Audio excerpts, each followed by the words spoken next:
வணக்கம், இது உங்கள் பிராண்டி நியூஸ் நேரலை செய்திகள். இந்திய அரசியலில் ஒரு மிகப்பெரிய ரீஷஃபிலிங் அரங்கேறப் போகிறது. பொங்கல் பண்டிகை முடிந்து தை பிறந்தால் வழி பிறக்கும் என்பார்கள். அதற்கேற்ப பிரதமர் நரேந்திர மோடியின் அமைச்சரவையில் மிகப்பெரிய மாற்றங்கள் செய்யப்பட உள்ளதாக டெல்லி வட்டாரங்கள் தெரிவிக்கின்றன. குறிப்பாக தமிழகத்தைச் சேர்ந்த அண்ணாமலைக்கு முக்கிய பதவி வழங்கப்பட உள்ளதாக தகவல்கள் வெளியாகியுள்ளன. 2026 சட்டமன்ற தேர்தலை எதிர்கொள்ள உள்ள தமிழ்நாடு, கேரளா மற்றும் மேற்கு வங்கம் ஆகிய மாநிலங்களுக்கு அதிக முக்கியத்துவம் அளிக்க பாஜக தலைமை திட்டமிட்டுள்ளது. இளைய தலைமுறை அமைச்சரவை 2014இல் 62ஆக இருந்த அமைச்சரவையின் சராசரி வயது தற்போது 58ஆக குறைந்துள்ளது.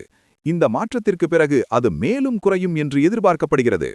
முக்கிய முகங்கள்: தமிழக பாஜக முன்னாள் தலைவர் அண்ணாமலை, பெங்களூரின் தேஜஸ்வி சூர்யா, மும்பையின் பூனம் மகாஜன் மற்றும் மறைந்த சுஷ்மா ஸ்வராஜின் மகள் பன்சூரி ஸ்வராஜ் ஆகியோருக்கு அமைச்சரவையில் இடம் கிடைக்க அதிக வாய்ப்புள்ளதாக கூறப்படுகிறது. அரசியல் களத்தில் எதிர்பார்க்கப்படும் மற்ற மாற்றங்கள்: மாநிலங்களவை தேர்தல் வரும் ஏப்ரல் மாதத்தில் 37 மாநிலங்களவை இடங்கள் காலியாக உள்ளன. இதில் தமிழகம் மற்றும் மகாராஷ்டிரா உள்ளிட்ட மாநிலங்களிலிருந்து இளம் தலைவர்களை மாநிலங்களவைக்கு அனுப்பி அவர்களை அமைச்சர்களாக்க தலைமை திட்டமிட்டுள்ளது. புதிய தலைவர்: அடுத்த மாதம் நடைபெறவுள்ள பாஜக தேசிய மாநாட்டில் தற்போதைய செயல் தலைவர் நிதின் நபின் ஜனவரி 20ஆம் தேதி முறைப்படி பாஜகவின் தேசிய தலைவராக பொறுப்பேற்க உள்ளார். ஜே.பி. நட்டாவின் பதவிக்காலம் முடிவடைவதைத் தொடர்ந்து இந்த மாற்றம் நடைபெறுகிறது. தமிழகத்தை பொறுத்தவரை அண்ணாமலைக்கு மத்திய அமைச்சர் பதவி வழங்கப்படுவது 2026 தேர்தலுக்கான ஒரு முக்கிய வியூகமாக பார்க்கப்படுகிறது.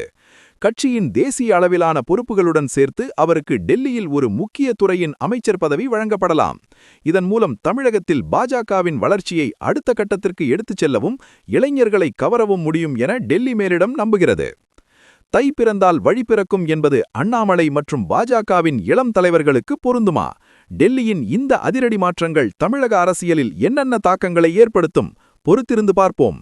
இது குறித்த உடனுக்குடன் அப்டேட்டுகளை பெற தொடர்ந்து இணைந்திருங்கள். இது உங்கள் பிராண்டி நியூஸுக்காக உங்கள் பிராண்டி.